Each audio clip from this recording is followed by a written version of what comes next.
Hello friends, this is Rahi and welcome to our channel BEd वाले। I hope आप सभी अच्छे होंगे। आज की इस वीडियो में हम मोस्ट इंपॉर्टेंट टॉपिक को डिस्कस करने वाले हैं, जिसमें हम बात करेंगे पीडब्ल्यूडी एक्ट 1995 के बारे में। 2016 में इसका अपडेटेड वर्जन आया है। पीडब्ल्यूडी एक्ट को ही हम लोग आगे चल के आरपीडब्ल्यूडी 2016 के नाम से जानेंगे, उसको भी डिस्कस करेंगे। ये जो अधिनियम आया, इसमें हमने 60 डिसेबिलिटीज को देखा, मतलब देखेंगे, अभी डिस्कस करेंगे। और जो आरपीडब्ल्यूडी एक्ट 2016 है, इससे अपडेट होके मतलब आरपीडब्ल्यूडी एक्ट 2016 में 21 डिसेबिलिटीज की बात कही गई है, उसको भी डिटेल में जानेंगे। लेकिन अभी फिलहाल के लिए हम पीडब्ल्यूडी एक्ट 1995 को डिस्कस करने वाले हैं। देखिए, ये जो अधिनियम है वो भारत सरकार द्वारा लाया गया, और इसमें हम लोग जो विकलांग लोग हैं उनकी सुरक्षा, उनकी शिक्षा, उनके रोजगार और जो भी उनके अधिकार हैं उनकी बात करते हैं। और देखिए, एक टाइम था जब जो विकलांग लोग थे उनको हाशिए पे रखा जाता था, उनको समाज में एक हीनता की नजर से देखा जाता था। लेकिन कुछ चीजें ऐसी हैं, जैसे कि मैंने पहले भी कहा था कि जो अपंग लोग हैं, जो असमर्थी लोग हैं, जो दिव्यांग लोग हैं, जो विकलांग लोग हैं, हम कुछ भी कहें, तो इन सारे लोगों की भी हमारे समाज में सहभागिता है, उतना ही सहयोग है बनाने में जितना कि एक नॉर्मल व्यक्ति का है। तो भारत सरकार द्वारा कुछ अधिनियम लाए गए, कुछ योजनाएं लाई गई, कुछ ऐसी प्रोविजंस रहे हैं, जिससे कि क्या हुआ है, जो विकलांग लोग हैं उनका एकीकरण किया गया, उनका इंटीग्रेशन किया गया हमारे समाज, हमारी सोसाइटी में। क्योंकि भाई, जो विकलांग लोग हैं वो भी हमारे समाज को बनाने में, हमारे राष्ट्र को बनाने में पूरे सहयोग देते हैं, जाहिर सी बात है। तो जो सरकार है, भारत सरकार है, उनके द्वारा कई सारे अधिनियम लाए गए, उसमें से एक अधिनियम है पीडब्ल्यूडी एक्ट 1995। ठीक है, तो यहाँ पे जो विकलांग लोग हैं, जो दिव्यांग लोग हैं, उनको मतलब विकलांग लोगों को दिव्यांग कहा गया, पहली बात तो। और दूसरी बात, उनके समान अधिकारों की बात की गई, क्योंकि उनके समान जो उनके अधिकार थे उनका हनन बहुत ज्यादा किया जाता था। ठीक है, उनकी शिक्षा, उनके रोजगार या फिर कोई भी चीज, जैसे उनको उच्च शिक्षा ग्रहण करने का अधिकार नहीं, संस्थान जो संस्थान है उसमें काम नहीं कर पाते थे। जो अधिनियम आए उनके द्वारा क्या हुआ, जो विकलांग लोग थे उनका फुल पार्टिसिपेशन समाज में किया गया, उनका समाजीकरण किया गया। तो पीडब्ल्यूडी एक्ट को समझे, इसकी अगर हम फुल फॉर्म को जाने तो सबसे पहला रहता है person with disabilities act 1995, equal opportunities, protection of right and full participation. देखिए, ये जो एक्ट है, इसमें हम लोग दिव्यांग लोगों के समान अधिकारों की बात करेंगे। उन्हें उतनी ही अपॉर्चुनिटीज मिलेंगी जितने कि एक नॉर्मल व्यक्ति को मिलती है। ठीक है, उनके अधिकारों का हनन नहीं किया जाएगा, सब समानता से चलेगा। कि अगर एक नॉर्मल इंसान को आजादी से जीने का अधिकार है, शिक्षा ग्रहण करने का अधिकार है, कहीं पे काम करने का अधिकार है, तो विकलांग या दिव्यांग जन को भी उतने ही अधिकार है। ठीक है, ये सारी चीजें। प्रोटेक्शन ऑफ राइट का मतलब ये है कि हम अधिकारों का संरक्षण कर सकेंगे इस अधिनियम के द्वारा। जो विकलांग लोग हैं उनके अधिकारों का संरक्षण होगा, साथ ही में उनका फुल पार्टिसिपेशन होगा, उनकी भागीदारी होगी समाज में पूरी तरीके से। ठीक है, तो हिंदी में भी उसी चीज को देख लेते हैं कि विकलांग व्यक्तियों के लिए अधिनियम 1995, समान अवसर अधिकारों का संरक्षण और पूर्ण सहभागिता। अभी मैंने बोला कि ये जो पीडब्ल्यूडी एक्ट है वो 1995 में आया। एक और अधिनियम आया है 2016 में, जिसको हम आरपीडब्ल्यूडी एक्ट कह रहे हैं, उसको भी हम लोग अगली वीडियो में डिस्कस करेंगे। ठीक है, तो ये जो हमारा अधिनियम है वो संसद के द्वारा 12 दिसंबर 1995 यानी 1995 को पारित किया गया, और 7 फरवरी 1996 यानी 1996 ईस्वी को इसको लागू किया गया। वैसे अभी हम इसके उद्देश्यों को जानेंगे कि मतलब इसमें दिव्यांगजनों के लिए क्या क्या उद्देश्य रहे, और साथ ही में मुख्य प्रावधानों को भी देखेंगे। लेकिन अगर हम मोटी मोटा जाने कि इस जो अधिनियम आया, ये जो एक्ट आया, उसमें क्या क्या बातें कही गई, तो सबसे पहले मेन जो मुद्दा था वो ये था कि जो विकलांग लोग हैं उनके समान अधिकारों की बात कही गई। और क्योंकि जो विकलांग लोग हैं वो हमारे राष्ट्र को निर्मित करने में पूरी सहभागिता रखते हैं, और खाली हाथों पैरों से ही तो वो अपंग हैं, बाकी वो हमारे राष्ट्र के लिए बहुत कुछ कर सकते हैं। इसीलिए भारत सरकार के द्वारा इस अधिनियम में विकलांग लोगों के, दिव्यांग लोगों के समान अधिकारों की बात कही गई, प्लस उनकी शिक्षा, उनके रोजगार, उनके व्यवसायिक प्रशिक्षण, जब बच्चा स्कूल मतलब अपनी लाइफ में होगा तभी से ही बच्चे को हम लोग वोकेशनल एजुकेशन देंगे, व्यवसायिक शिक्षा देंगे, जिससे कि वो आगे जाके मतलब उसको कठिनाइयों का सामना ना करना पड़े। क्योंकि विकलांग लोगों को अभी भी कहीं ना कहीं चीजें इतनी ज्यादा डेवलप हो गई हैं, बदल गई हैं, लेकिन लोगों की सोच वहीं पे अटकी हुई है। इस वजह से क्या है, जो अधिनियम है, जो एक्ट है, जो स्कीम है, जो योजनाएं हैं, जो भी चीजें हैं, जो भी प्रोविजंस हैं, तो उसमें क्या कहा गया है सरकार के द्वारा कि बच्चों को स्कूली लेवल पे ही हम वोकेशनल ट्रेनिंग देंगे, मतलब हम प्रशिक्षण देंगे, उनको व्यवसायिक एजुकेशन देंगे, यानी जो भी काम रहते हैं उनमें हम उनको ट्रेंड करेंगे, जिससे कि वो आगे अपने जीवन में कठिनाइयों का सामना ना करें, अपना जीवन अच्छे से बिता सके। साथ ही में उनको आरक्षण भी मिलेगा।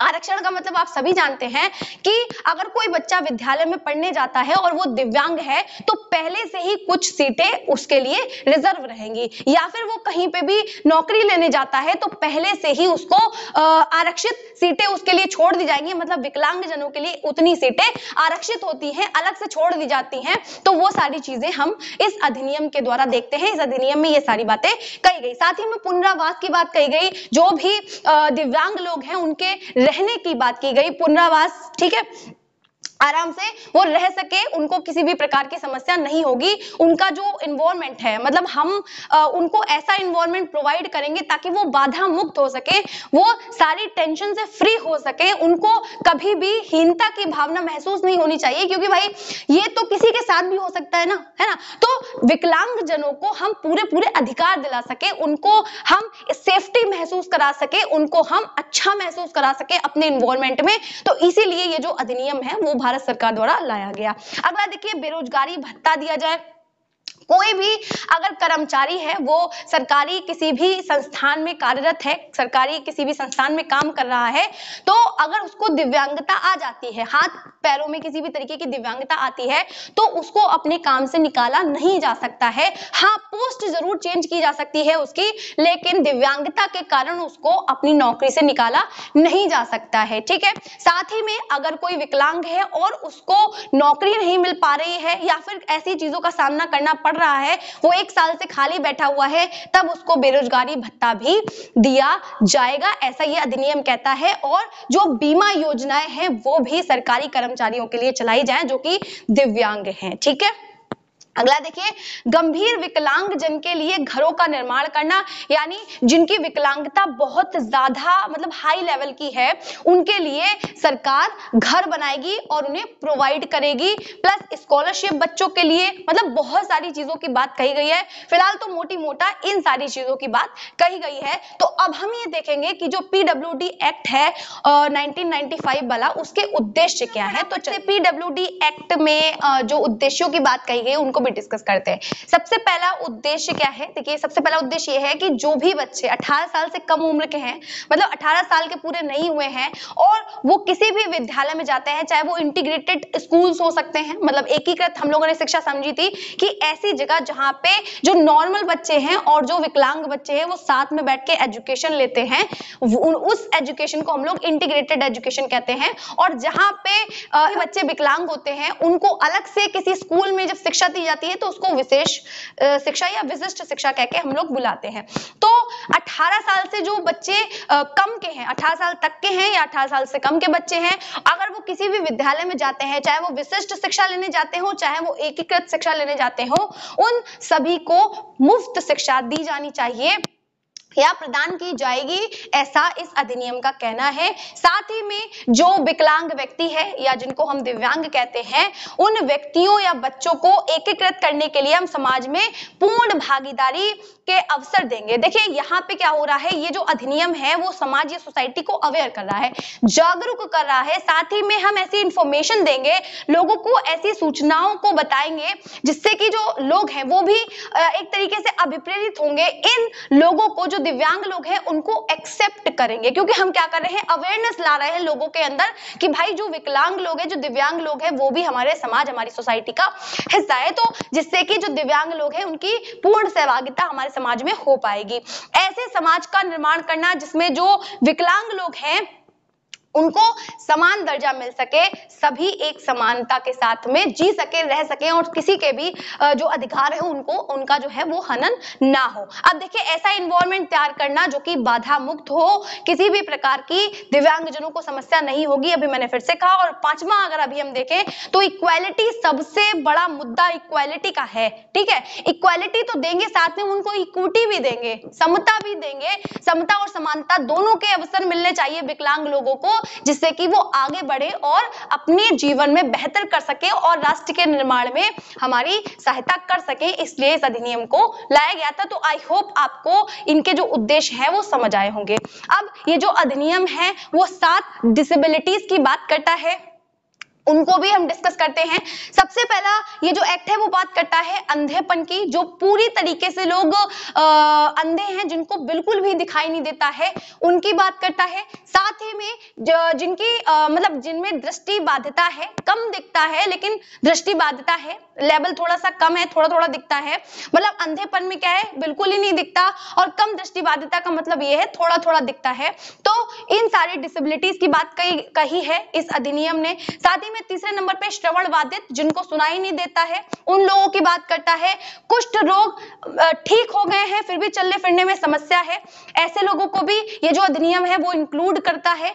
अगला देखिए लोकोमोटर, जिन भी बच्चों को अस्थि विकलांगता होती है, हड्डियों से संबंधित परेशानी होती है, उनको भी इस अधिनियम के तहत रखा गया। साथ ही में मानसिक मंदता वाले, जिनके जो बुद्धि है वो पूरी तरीके से डेवलप नहीं हो पाती है, उनको हम लोग मानसिक मंदता वाले बालक कहते हैं। अभी हमने इन बालकों को डिटेल में नहीं जाना है, वैसे हम लोगों ने कई सारे विशिष्ट बालकों को डिटेल में जाना हुआ है। अगर आप लोगों ने पहले वाली वीडियोस को नहीं देखा है तो जाके देख सकते हैं। और आपका प्यार और साथ बना हुआ है, ये बात तो मुझे दिखती है, मतलब मुझे बहुत अच्छा लगता है। आप लोग वीडियो को लाइक करते हो, चैनल को सब्सक्राइब कर लेते हो, तो बहुत ज्यादा मोटिवेशन मिलता है। तो अगर आप चैनल पे पहली बार विजिट कर रहे हैं तो चैनल को सब्सक्राइब और वीडियो को लाइक करना मत भूलिएगा। अब देखिए मेंटल इलनेस क्या है। जो भी बच्चे मानसिक मंदता में नहीं आते हैं, उनके अलावा जो बच्चे रहते हैं जिनमें भी बुद्धि से संबंधित कोई परेशानी होती है, उनको हम मेंटल इलनेस में रखते हैं। तो ये जो 7 डिसेबिलिटीज है उनकी बात कही गई है किसमें, हमारी पीडब्ल्यूडी एक्ट 1995 में। जो ये अधिनियम है उसके मुख्य प्रावधान क्या है, मुख्य बातें क्या कही गई हैं, वो सारी चीजें देखते हैं। तो फटाफट से हम लोग पीडब्ल्यूडी एक्ट के मुख्य प्रावधानों को भी समझ लेते हैं। सबसे पहला आता है विकलांगता का शीघ्र पता करना और उनका निवारण करना। अगर हमें पता चल जाएगा टाइम से कि बच्चे में किस प्रकार की अपंगता है तो हम उसको शायद ठीक कर सकते हैं, ठीक है ना। और अगर ठीक नहीं होती है तो हम उनको उपकरण प्रोवाइड कर सके। कुल मिला के हम उनकी विकलांगता को कम करने की कोशिश करेंगे, प्रयास करेंगे। तो सबसे पहले क्या करना है, जो सर्वेक्षण है, जो रिसर्चेस हैं या जांच के द्वारा हमें ये पता करना कि बच्चे में किस तरीके की विकलांगता है। दूसरा, रोकने के कई सारे उपायों को खोजना। इस जो पीडब्ल्यूडी अधिनियम है या एक्ट है उसमें कहा गया कि जो विकलांगता है उसको कम करने के उपाय ढूंढे जाएं। साथ ही में क्या होगा, जांच की जाए, मतलब पता किया जाए कि किस तरीके की अपंगता है, जिससे कि हम विकलांगता को कम कर सकेंगे कई हद तक। जो भी प्राइमरी हेल्थ सेंटर हैं उनके जो कर्मचारी हैं उनको ट्रेंड किया जाएगा, जिससे कि वो विकलांग जनों को ठीक करने में या उनको मतलब उनका इलाज करने में थोड़ा सा सक्षम रहेंगे। समय समय पर जो है हम स्कूल के जो बच्चे हैं उनकी जांच करेंगे, ताकि जो भी बच्चे गंभीर रूप से विकलांग हैं उनका पता लगाया जा सके और उनकी सहायता की जा सके। हम समाज या सोसाइटी में जागरूकता अभियान चलाएंगे, लोगों को अवेयर करेंगे और साथ ही में सूचना का प्रसार करेंगे कि किस किस तरीके के विकलांग लोग होते हैं या फिर उनकी किस तरीके से मदद की जा सकती है। कुल मिला के हम लोगों के माइंड में ये चीज डालेंगे कि जो विकलांग लोग हैं वो भी हमारी सोसाइटी का हिस्सा हैं। तो इस तरीके से हम अवेयरनेस फैलाएंगे, इस अधिनियम का ये ऐसा मानना था। तो और साथ ही में जो माँ है, जो अगर कोई भी जो लेडी है वो प्रेग्नेंट है, तो जब वो प्रेगनेंसी का समय चल रहा है, बच्चा पैदा होने वाला है, प्लस बच्चे के पैदा होने के बाद की जो जिम्मेदारी है वो सरकार की होनी चाहिए। सरकार ये देखेगी कि जो मतलब माताएं गर्भवती हैं उनको किसी भी प्रकार की समस्या तो नहीं हो रही है, क्योंकि इसी वजह से क्या है विकलांगता आ जाती है जब प्रेगनेंसी के टाइम पे जो माताएं हैं वो खान पान का ध्यान नहीं रख पाती है या बच्चे को जन्म के बाद उतना अच्छा आहार नहीं मिल पाता है, जिस वजह से बच्चे में विकलांगता या दिव्यांगता देखी जाती है। तो सरकार के द्वारा जो माताएं हैं उनका ध्यान रखने के लिए भी कहा गया है, यानी ये जो एक्ट है वो माताओं को गर्भावस्था के समय या जब बच्चा पैदा होने वाला है तब और उसके बाद भी सुविधाओं को प्रोवाइड करता है ये एक्ट। ठीक है, अगला देखिए, अगला पॉइंट है हमारा शिक्षा। मुख्य प्रावधान इसका क्या है कि जो दिव्यांगजन है उनको शिक्षा दी जाए। पहला क्या था कि उनकी विकलांगता का पता लगाया जाए, साथ ही में उसका निराकरण किया जाए। दूसरी क्या है, एजुकेशन की बात की है इस अधिनियम ने, इस एक्ट ने, जिसमें अभी हमने जाना था कि जो भी 18 साल तक के बच्चे हैं अगर वो विशिष्ट शिक्षा लेते हैं विशेष विद्यालयों में या इंटीग्रेटेड एजुकेशन लेते हैं, एकीकृत शिक्षा लेते हैं, वो जो है मुफ्त शिक्षा लेंगे, ऐसा अधिकार उन्हें दिया गया है इस अधिनियम के द्वारा। साथ ही में जो बच्चे हैं जो विकलांग हैं उनके लिए जो ट्रांसपोर्टेशन के जो भी मेथड है, जो भी उचित परिवहन है उनकी व्यवस्था की जानी चाहिए। साथ ही में बच्चों के लिए जो व्हील चेयर है, जो भी सुविधाएं हैं उनको दी जाए, जिससे कि उन्हें आने जाने में, चलने फिरने में किसी भी प्रकार की समस्या का सामना ना करना पड़े और वो अपनी जो एजुकेशन है वो पूरी कर सके। ठीक है, अब जो दिव्यांग बच्चे हैं उनके लिए करिकुलम में भी चेंजेस आने चाहिए, साथ ही में जो परीक्षा प्रणाली है, जो भी एग्जामिनेशंस रहते हैं उसमें भी चेंजेस लाने जरूरी है, क्योंकि बहुत सारे ऐसे बच्चे हैं जो मेंटली रिटार्डेड होते हैं। अभी हम लोगों ने देखा मानसिक मंदता से भी ग्रसित होते हैं, तो हर बच्चे के लिए एक जैसा करिकुलम सेट नहीं हो सकता है, तो करिकुलम में भी चेंजेस आने चाहिए। ठीक है, साथ ही में जो सरकार है वो क्या करेगी, मुफ्त किताबें देगी, मतलब फ्री जो है वो एजुकेशन रहेगी बच्चों की, तो किताबें भी सरकार ही अरेंज करेगी, प्लस बच्चों को छात्रवृत्ति भी दी जाएगी और ड्रेस है या फिर जो भी अन्य सुविधाएं हैं वो बच्चों को प्रोवाइड की जाएंगी सरकार के द्वारा, ऐसा ये अधिनियम कहता है। बच्चे को स्कूली लेवल पे ही व्यावसायिक शिक्षा दी जाएगी। साथ ही में जो माता पिता हैं, अगर बच्चे को प्लेसमेंट नहीं मिल रहा है तो माता पिता विद्यालय में जाकर शिकायत भी दर्ज करवा सकते हैं। इस तरीके से जो प्रावधान है वो इस अधिनियम के द्वारा कहे गए हैं और बच्चों की गैर औपचारिक शिक्षा को बढ़ावा दिया जाना चाहिए। जो भी बच्चे विकलांग हैं, गैर सरकारी इन द सेंस कि वो सिर्फ औपचारिक शिक्षा ही ग्रहण करके ना रह जाएं, जो बाहर की इन्वायरमेंट है उनका, जो समाज की जो भी एजुकेशन है, जो शिक्षा है, बाहर का जो इन्वायरमेंट है उससे भी रिलेटेड जो एजुकेशन है वो बच्चों को मिल सके, मतलब सिर्फ किताबी ही ज्ञान बच्चों को ना मिले, तो गैर औपचारिक एजुकेशन को बढ़ावा देना है। साथ ही में जो ट्रेंड टीचर्स हैं उनके लिए जो इंस्टीट्यूशन है वो बनाए जाने चाहिए, यानी टीचर्स ट्रेनिंग जो इंस्टीट्यूशंस हैं वो खोले जाने चाहिए, जिससे कि वो जो ट्रेंड टीचर होंगे, जो प्रशिक्षित जो शिक्षक होंगे वो विकलांग बच्चों को अच्छे से शिक्षित कर पाएंगे। क्योंकि अगर एजुकेशन नहीं है, किसी के पास में कोई भी टीचर प्रशिक्षित नहीं है, तो वो विकलांग बच्चों को अच्छे से हैंडल नहीं कर सकता। ठीक है, क्लियर है दो चीजें। तो ये इस एक्ट के मुख्य प्रावधान दो अभी हम देख चुके हैं। एक तो हम पहले विकलांगता का पता लगाएंगे, इस अधिनियम के द्वारा ऐसा कहा गया कि विकलांगता का पता लगाना है और उसका निराकरण करना है। दूसरा क्या है, एजुकेशन पे काम करना है विकलांग लोगों की। तीसरा क्या है, रोजगार पे काम करना है कि सरकारी सीटें कहीं पे भी होंगी तो 3% का आरक्षण मिलेगा जो भी विकलांग लोग हैं, और जो निम्न रोगों से पीड़ित हैं उनको 1% का क्या मिलेगा, आरक्षण मिलेगा। जैसे कि हम देख सकते हैं अगर कोई व्यक्ति अंधा है या फिर मस्तिष्क लकवा उसको मार गया है, यानी सेरेब्रल जो पाल्सी होती है जिसको इंग्लिश में हम लोग बोलते ही हैं मस्तिष्क, तब भी या किसी भी व्यक्ति को हो चुकी है तब उसको क्या मिलेगा, 3% का आरक्षण मिलेगा। यानी किसी भी प्रकार की विकलांगता दिव्यांगता होने पर आरक्षण बिल्कुल मिलेगा। ऊपरी आयु सीमा में छूट मिलेगी, जैसे कि कोई भी नौकरी होती है, कोई भी मतलब ऐसा हम लोग जाते हैं ना तो हम लोग देखते हैं कि 35 साल से ऊपर के जो लोग हैं वो फॉर्म फिल नहीं कर सकते हैं, लेकिन रोजगार में अगर हम देखें तो विकलांग लोगों के लिए वहां पे भी ऊपरी आयु में छूट होगी कि अगर 35 साल एक हम कह सकते हैं मैक्सिमम रखा गया है क्राइटेरिया, तो उसके ऊपर 37 या 38 तक विकलांग लोग आराम से फॉर्म फिल कर सकते हैं। सेवा के दौरान विकलांगता होने पर निकाला नहीं जाएगा।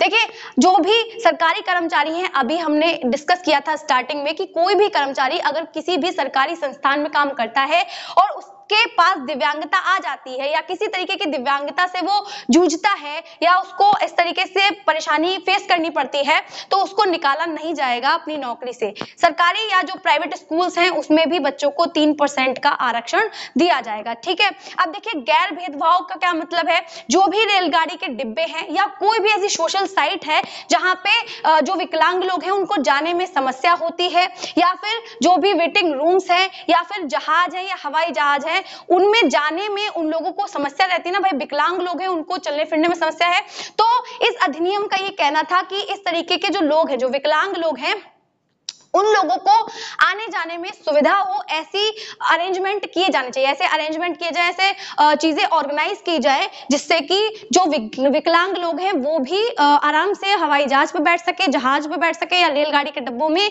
चढ़ने उतरने की पूरी सुविधा होनी चाहिए। तो आप देखते हैं अगर रेलगाड़ी के डिब्बों में देखेंगे तो एक डब्बा जो है वो विकलांग लोगों के लिए रिजर्व होता है, या फिर एरोप्लेन में भी जब आप जाते हैं तो कुछ सीटें विकलांग लोगों के लिए रिजर्व होती है। ठीक है, ऐसे ही सार्वजनिक स्थलों, इंतजार कमरों यानी जो वेटिंग रूम है या शौचालय है वहां पे क्या रहेगा, हम व्हील चेयर की व्यवस्था होनी चाहिए। मतलब भारत सरकार के द्वारा पहली बात तो वो जो स्लैब होता है ना, मतलब सीढ़ियों की जगह स्लैब बनवाया जाए, साथ ही में व्हील चेयर जो होती है या वैसाखी होती है उनकी व्यवस्था की जानी चाहिए वेटिंग रूम में या टॉयलेट वगैरह में, जिससे कि जो लोग हैं, जो व्यक्ति हैं, जो बच्चे हैं उनको चलने फिरने में समस्या ना हो। साथ ही में ब्रेल जो भी लिफ्ट होती है ना उसमें ब्रेल साइन का इस्तेमाल करना चाहिए। जो भी ब्रेल लिपि होती है उससे अंधे लोग पढ़ते हैं तो ब्रेल लिपि का इस्तेमाल किया जाना चाहिए लिफ्ट में, प्लस ध्वनि प्रतीकों का इस्तेमाल किया जाना चाहिए। मतलब जब लिफ्ट ऊपर जाए या नीचे जाए तो उसमें किसी भी प्रकार की आवाज आनी चाहिए जिससे कि जो भी लोग हैं, जो अंधे लोग हैं, उनको ये बात पता चल पाए कि भाई हम पहले फ्लोर पे आ गए हैं या दूसरे फ्लोर पे आ गए हैं। तो अनुसंधान व मानव शक्ति विकास सबसे पहले जो भी रिसर्चेस हैं वो की जानी चाहिए कि दिव्यांगता की रोकथाम कैसे की जाए, इस पे रिसर्चेस होनी चाहिए। और साथ ही में जो नए नए उपकरण हैं जिनके द्वारा हम दिव्यांगता को कम कर सकते हैं उन पे भी रिसर्चेस होनी चाहिए। मतलब सहायक उपकरणों का विकास हो नए नए, ठीक है, और भी कई सारी चीजें। साथ में जो विशेष शिक्षा है उसको कैसे सुधारा जा सकता है, कुल मिला के मोडिफिकेशन कैसे किया जा सकता है, इन सब चीजों के लिए रिसर्चेस होनी चाहिए ताकि हम मानव शक्ति विकास को बढ़ावा दे सके। पुनरावास की व्यवस्था, अनुसंधान केंद्रों का निर्माण होना चाहिए जिससे कि जो विकलांग या दिव्यांग लोग हैं वो भी रिसर्चेस के काम कर सके, उच्च शिक्षा ग्रहण कर सके। और जो भी मतलब एक तरीके से प्राइवेट रिसर्चेस सेंटर हैं उसको जो है वो सरकार के द्वारा वित्तीय सहायता मिले, यानी सरकार कुछ सहायता करे प्राइवेट जो भी हमारे रिसर्चेस सेंटर हैं। ठीक है, तो इस तरीके से काम चीजें करती हैं और ये सारी चीजें इस अधिनियम में कही गई हैं।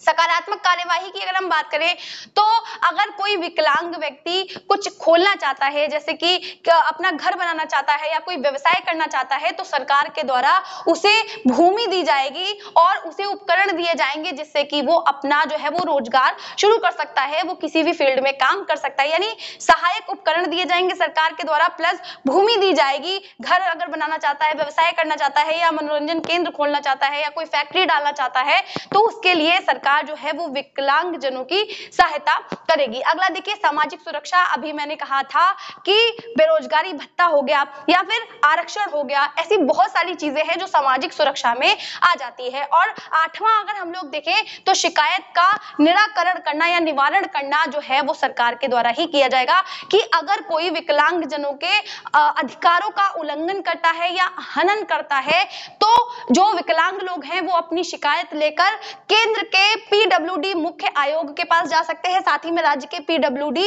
आयुक्त को अपनी जो शिकायत है वो दे सकते हैं। तो सरकार के द्वारा उन जो शिकायतें दी गई हैं मतलब तो सरकार के द्वारा उन शिकायतों का निराकरण किया जाएगा जिससे कि उनके अधिकारों का उल्लंघन ना हो। तो ये सारी चीजें पीडब्ल्यूडी एक्ट में कही गई हैं। कुल मिला के अगर हम एक कंक्लूजन पे पहुंचे तो जो भी विकलांग लोग हैं, जो भी दिव्यांग लोग हैं, जो भी अपंग लोग हैं, उनको समाज में इंक्लूड करना, उनको समान अधिकार दिलवाना, उनको सम्मान दिलवाना और उनको हम राष्ट्र के निर्माण में मतलब पूरी सहभागिता सुनिश्चित कर सके, उनको भी हम समाज में आगे ले जा सके, वो भी उच्च शिक्षा ग्रहण कर सके, वो भी अपना व्यवसाय कर सके और हमारे राष्ट्र को निर्मित कर सके, हमारे समाज, हमारी जो सोसाइटी है उसको बनाने में पूरी सहायता कर सके। तो आई होप आप लोगों को ये टॉपिक समझ आया होगा।